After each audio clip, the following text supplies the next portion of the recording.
Buenas tardes a los que no hayan saludado. Tengo una palabra que me dio Dios en estos días, que es muy sencilla, pero que yo creo que es muy importante. Entonces vamos a proceder. El mensaje de hoy lo llamé la fe de Dios. ¿Quién inventó la fe? ¿Quién inventó la fe? Pues Dios. Vamos a ver, por favor, Hebreos 12:2. Hebreos 12:2, que dice: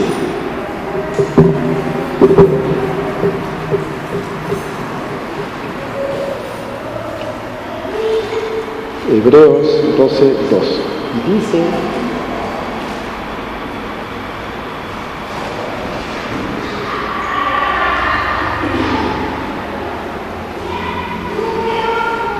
ya me lo dice.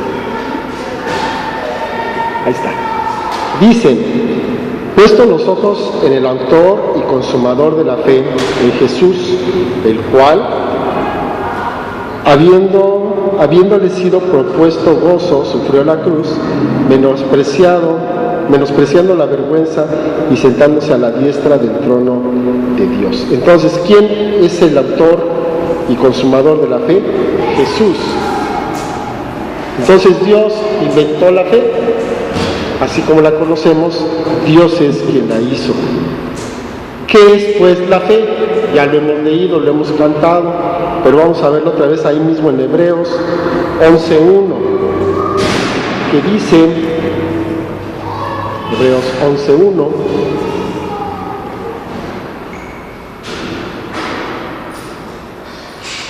es pues la fe.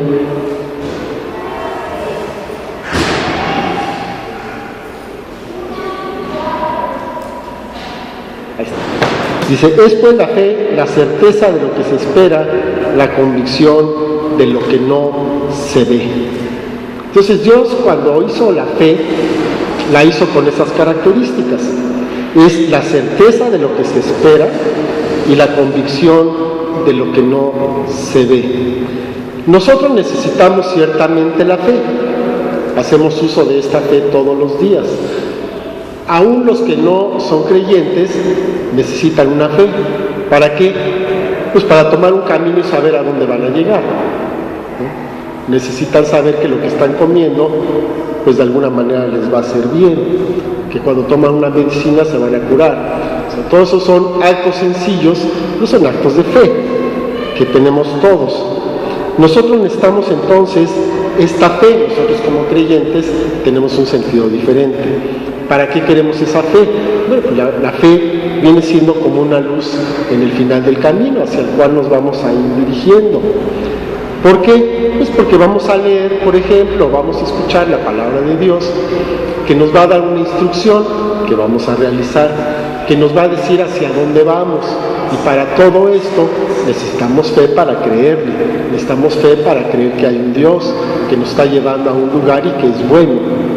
Entonces, nosotros necesitamos de esta fe, necesitamos fe incluso para ser salvos. Nuestro primer paso como hijos de Dios es un paso de fe. Entonces, nosotros ciertamente necesitamos esta fe. Pero ahora tengo una pregunta para ustedes. ¿Dios tiene fe? ¿Dios necesita fe? De acuerdo a la definición que vimos, la certeza de lo que se espera y la convicción de lo que no se ve. ¿Dios necesitará fe? Entonces la hizo nada más para nosotros. ¿Sí así es? Pues fíjense que yo creo que no. Yo creo que no. Yo creo que sí, Dios realmente, no que la necesite, pero Dios tiene fe. Porque podemos decir, es que no la necesita. Hay cosas que Él puede estar esperando que pasen. Hay cosas que Dios no sepa, ¿no? Aquí dice la convicción de lo que no se ve.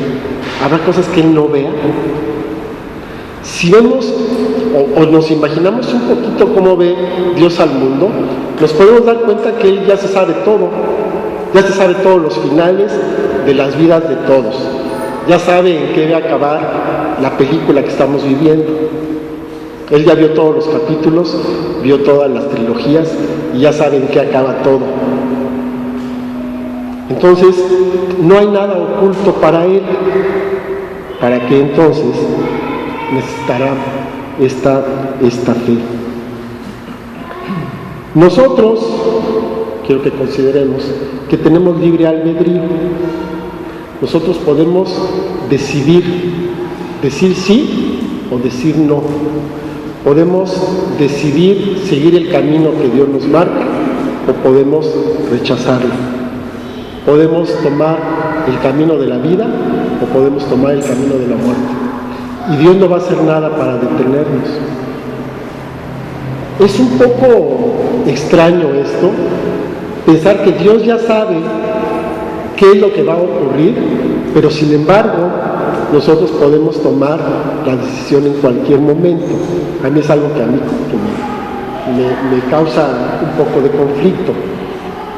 Pero el punto es de que nosotros podemos cambiar en cualquier momento el curso de nuestra vida. De seguir un camino recto, podemos tomar un camino equivocado y viceversa. Podemos cambiar el mundo completo.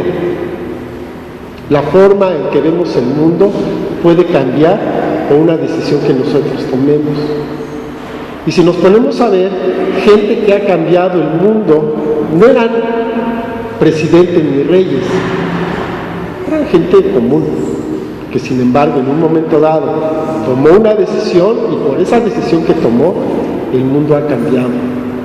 Entonces nosotros tenemos esa capacidad de cambiar el mundo, pero Dios sin embargo ya sabe qué es lo que vamos a hacer.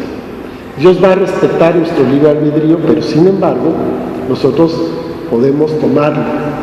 Es una cuestión ahí curiosa.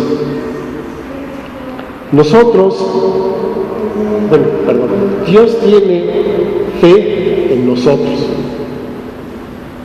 Dios cree en nosotros, en sus hijos. Y les voy a poner un ejemplo. Moisés. El bueno de Moisés, pues conocemos la historia, ¿no? Él fue nacido como hebreo, como un esclavo, pero sin embargo, como en ese momento estaban matando a los hebreos, entonces su mamá decidió ponerlo en una canasta, dejarlo sobre el río, y el río Nilo lo llevó donde estaba la hija de Faraón, lo vio, la hija de Faraón, le gustó, le cayó bien el chamaco, y entonces decidió adoptarlo. Y fue criado como corresponde, como el hijo de la hija de Faraón. Quiere decir, con la mejor educación disponible, en los mejores lugares, los mejores maestros, los mejores médicos, en el imperio más importante de su tiempo. Él fue criado como si fuera a ser el faraón próximo. Vamos, no lo iba a ser, pero fue criado como si así fuera. Pero sin embargo, con una situación que tuvo con uno de sus compatriotas, con otro hebreo, pues él decidió autoexiliarse, salir corriendo de la corte y se fue a vivir a un lugar ahí en medio del desierto, en medio de la nada. Se casó, empezó a cuidar ovejitas, tuvo un par de chamacos y como que yo me puedo imaginar a Moisés un poquito frustrado. Yo creo que a veces él se ponía a pensar en lo que tenía y en la forma en que estaba planeada su vida, y en ese momento volteaba a ver a las ovejitas, al lonche que le mandó su esposa, ¿no? Y como que decía, pues no es lo mismo. Sí extraño la corte, sí extraño tener sirvientes, que yo nada más decía y hacían las cosas. Entonces, en esa situación, además, Moisés para este tiempo, pues ya no era un chamaco. Ya habían pasado 4 años de exilio y otros 40 que tenía, entonces ya tenía 80 años. 80 años cuidando un rebaño, o sea, una vida de logros, ¿no? Podríamos pensar. Pero sin embargo, Dios lo llama. En esa situación pues triste, en la cual podía estar, Dios lo llama. Mientras él se estaba preguntando en aquellos días en el desierto, bueno, ¿y yo por qué tuve que nacer esclavo? ¿Y yo por qué fui hebreo? ¿Y por qué tuve que defender a aquel? ¿Y por qué mejor mi mamá no me dejó morir? ¿Y por qué, y por qué, y por qué, y por qué? No sé si ustedes se den cuenta que a veces estamos en esta misma situación. ¿Y por qué a mí, Señor? ¿Y por qué a mí me pasa esto? ¿Y por qué a mí no me pasa lo otro? ¿Y por qué a fulano sí? ¿Y por qué a mí no? ¿Por qué, por qué, por qué? En esa situación Dios le habla. Y además no le habla para darle una encomienda sencilla. Lo manda para liberar a su pueblo Israel, que llevaba mucho tiempo de esclavo en Egipto. Uno puede decir, bueno, el libertador de Israel, entonces eso sí estaba de acuerdo a la capacidad y de acuerdo al currículum de Moisés, porque él estaba siendo criado para ser un líder. Pero él no lo pensó así. Él no vio que fuera a ser algo que él pudiera hacer en su capacidad. Él se veía como un pastor de ovejas y que no podía aspirar a nada más que andar llevando un cierto número de ovejas y llevarlos de un lugar a otro para que pudieran comer y beber. Esa es la idea que él tenía de sí mismo. Ahora bien, ¿por qué digo esto? Vamos a ver los capítulos 3 y 4 de Éxodo, no todos, vamos a ver algunos versículos aquí. Y vamos a ver de qué manera le responde Moisés a Dios cuando Él lo está llamando. Entonces vamos primero a Éxodo 3, 10 y 11. Éxodo 3, 10 y 11. Entonces, si recordamos la historia, Moisés ve una zarza ardiendo, que en aquellos lugares, según yo leí, pues no es un fenómeno extraño, porque durante el tiempo de calor, con el calor del desierto, se encienden espontáneamente. O sea, no era algo poco común que hubiera una zarza ardiendo. El punto no era eso, el punto era de que no se consumía. Una zarza es un arbusto muy seco que si tú lo enciendes, en un momento se quema y se va. Y eso me hace recordar una vez cuando yo era un adolescente, estaba en la calle con unos amigos, entonces pues el exceso de ociosidad, ¿no? Entonces había pasado ya la Navidad, todo esto había sido principios de enero, y entonces en una calle estaba un árbol de Navidad seco, ahí puesto ya porque se lo llevaba a la basura. Y entonces no me acuerdo a quién se le ocurrió, vamos a prenderlo. Sí, vamos a prenderlo, ¿qué pasa? Y nos acercamos y le acercamos el cerillo. Inmediatamente empezó a arder. Y nos dio tiempo nada más de dar un par de pasos atrás y ¡bum! Se prendió todo el árbol. Y se consumió en cosas de segundos. Y soltó una llamarada que llegó hasta los cables de la luz. O sea, sí nos asustamos un poquito, pero después de que pasó estábamos muy contentos de que lo habíamos hecho. Claro, no lo volvimos a hacer. Pero les quiero ilustrar que la zarza ardiendo era algo común, pero el punto de que no se consumía era algo que sí le llamó la atención a Moisés. Entonces se acerca Moisés a este lugar y escucha una voz. Y resulta que era Dios. Y le dice, aquí en los versículos 10 y 11, dice, ven por tanto ahora y te enviaré a Faraón para que saques de Egipto a mi pueblo, los hijos de Israel. Pues una encomienda importante. Entonces Moisés respondió a Dios, ¿quién soy yo para que vaya Faraón y saque de Egipto a los hijos de Israel? Con esta pregunta que él está diciendo, Señor, pero tú no estás viendo, pues yo qué, yo cómo voy a ser capaz de hacer esto. Primera vez que le dice que no. Luego ahí adelantito en el verso 13. Entonces le está diciendo Moisés sutilmente, ¿no? Pero le está diciendo, no, Señor, yo no, búscate a alguien más, yo no soy la persona adecuada. En el 13 dice, dijo Moisés a Dios, he aquí que llego yo a los hijos de Israel y les digo, el Dios de mis padres me ha enviado a ustedes. Si ellos me preguntaren, ¿cuál es su nombre? ¿Yo qué les voy a responder? Otra vez, un pretexto. Si ni siquiera sé cómo te llames, Señor. Imagínate yo cómo voy a poder hacerlo. Van dos. Luego en el 4, versículo 1, por favor. Capítulo 4, versículo 1.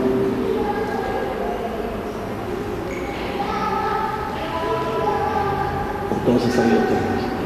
Dice, entonces Moisés respondió diciendo, he aquí que ellos no me creerán, ni oirán mi voz, porque dirán, ¿no se te ha parecido Jehová? Otra vez, van 3, que dice que él no era capaz de hacer esa situación. Y vamos al verso 10, por favor.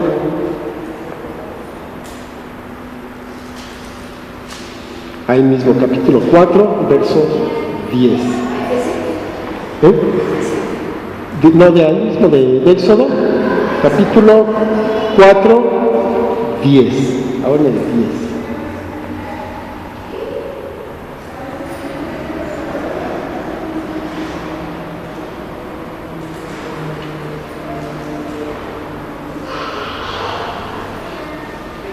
Ahí está. Dice, entonces dijo Moisés a Jehová, ay Señor, nunca he sido hombre de fácil palabra, ni antes ni desde que tú hablas a tu siervo, porque soy tardo en el habla y torpe de lengua. Van 4. Yo no soy capaz, yo no puedo ni hablar, soy tartamudo, me hago todo bolas. Y en el verso 13, por favor, ya al último.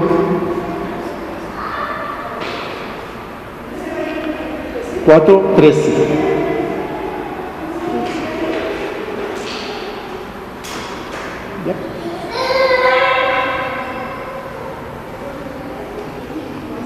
El 13 dice, y él dijo, Moisés, ay Señor, envíate ruego por medio del que debes enviar, yo no soy esa persona.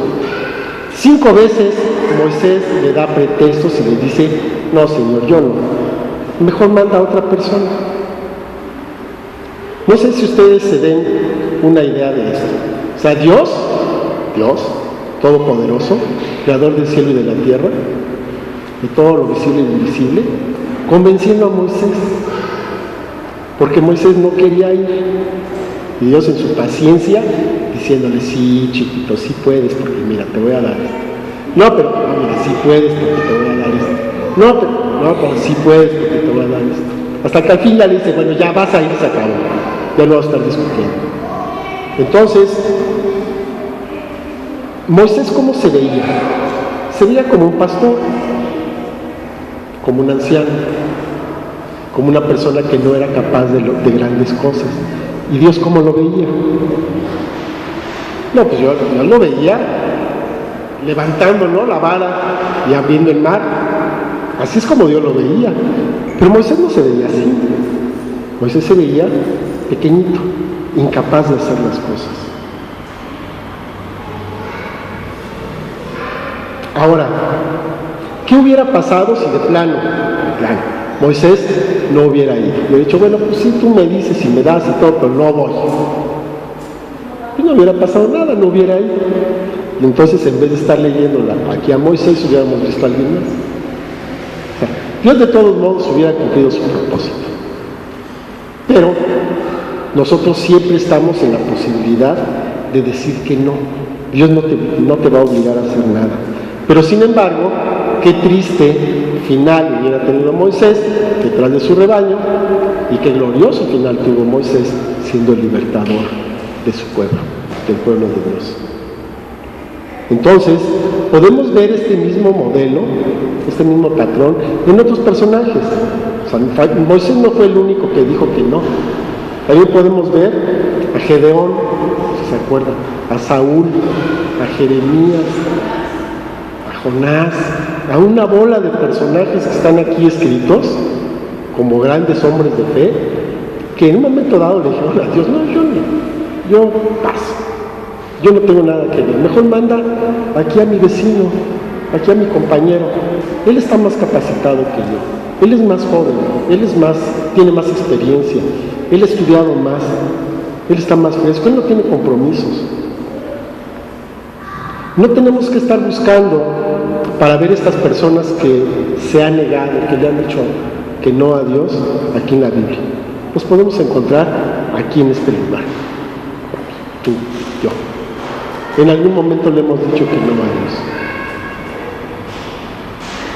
¿Y qué hemos hecho? Pues como Moisés, poner pretextos, decirle que él no está viendo las cosas con claridad a Dios, ¿no? No, Señor, tú no sabes, yo sí sé, yo no soy la persona adecuada, la persona que está buscando es quien está aquí sentado junto a mí, pero yo no soy. ¿Cuántos pretextos hemos puesto? Moisés puso 5, nosotros hemos puesto más, llevamos 10, 15, o hemos puesto menos y a la primera lo hacemos. Puedes pensar que eres demasiado joven e inexperto, o al contrario, demasiado viejo e inútil. Puedes creer que no eres capaz de cambiar tu entorno, pero el punto es de que Dios no lo cree así. Él cree que sí puedes hacerlo. Te puedes ver como un pastor detrás de un pequeño rebaño, en un rincón perdido en el desierto, sin nada que dar. Pero Dios no es así. Dios te ve como un libertador, como el libertador de su pueblo, como el autor de grandes hazañas. Yo te pregunto en este momento, ¿tienes un llamado que hasta el momento has ignorado? No me respondas, nomás piénsalo. A lo mejor es muy grande y te da miedo. A lo mejor es muy pequeño, al contrario, y entonces puedes pensar: no, pues es que, pues qué más da, ¿no? No tiene importancia.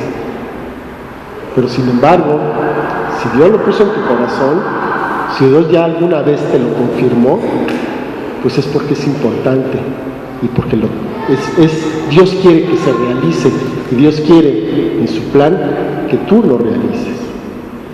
No hay nadie que pueda hacer las cosas de la misma forma en que las haces tú. Alguien más puede hacerlo, pero no lo va a hacer igual que tú. Y Dios quiere que se haga de esa manera. En su mente, desde el principio de los tiempos, Él ya vio el mundo cómo iba a quedar. Y ahí te vio a ti haciendo lo que te ha encomendado hacer. ¿Por qué? Porque Dios cree en ti. Dios, el creador del universo, cree en ti, tiene confianza en ti. Él tiene certeza de que puedes hacer lo que espera de ti y está convencido de que eres lo que no se ve. Te mira a Él de forma muy distinta a la manera en que tú te ves a ti mismo. Hace unas semanas, yo creo que todavía se acuerdan, nos dieron una credencial del reino, si se acuerdan. Entonces ahí anotábamos que tú eres lo que tú quisieras, ¿no? Ahí ponías 2, 3 cosas que querías. ¿Realmente crees eso? ¿Que tú eres eso que dijiste? ¿O nada más lo pusiste para llenar el espacio? El cuadrito, ¿no? Pues un cuadrito, pues hay que llenar todos los cuadritos. Si realmente lo crees, entonces así es. Recuerda que los personajes que aparecen aquí en la Biblia normalmente no eran las personas más capaces para desarrollar la tarea. Dios no busca a los más capaces, busca a los que están dispuestos, a los que tienen su corazón dispuesto para lo que Él quiere hacer. Son los que permitieron que Dios actuara a través de ellos. Cuando Moisés dio la oportunidad a Dios para que trabajara en su vida, las cosas empezaron a suceder. Empezaron a suceder para él y empezaron a suceder para el pueblo de Israel, para Egipto y para el mundo. Dios nos ve fuertes y bellos, aunque seamos chaparros, panzones, calvos o visos. Dios nos ve íntegros y valientes, aunque seamos flojos, miedosos, mentirosos y volubles. Mírate como Dios te ve. Si Dios cree en ti, Él siempre tiene la razón. ¿O te vas a poner a discutir con Él? No te conviene. Yo alguna vez lo he hecho. Es tiempo perdido. Nunca le vas a ganar a Dios. ¿Te vas a poner a discutir entonces con Él? Yo creo que no vale la pena. Les voy a pedir que en este momento piensen 3 cosas que Dios dice de ti. Piensa 3 cosas que Dios dice de ti. ¿En dónde están esas cosas que Dios dice de ti? A lo mejor alguien te las dijo, a lo mejor alguien te profetizó, a lo mejor la leíste la palabra, a lo mejor en una conferencia las escuchaste y dijiste esto es para mí. Piensa en 3 cosas y hazme un favor. Párate de tu lugar y díselo por lo menos a 2 personas que están cerca de ti. Dile, yo soy sabio, yo soy santo, yo soy libre de pecado.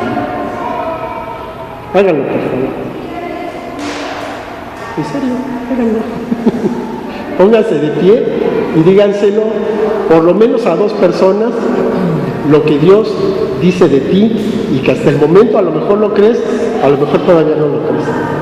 Levántense, háganlo. No se queden sentaditos. Ándale.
¿Listo?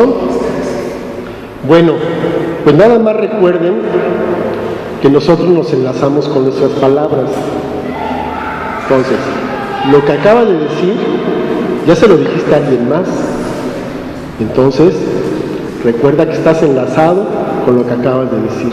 Lo que acabas de decir es lo que Dios piensa de ti.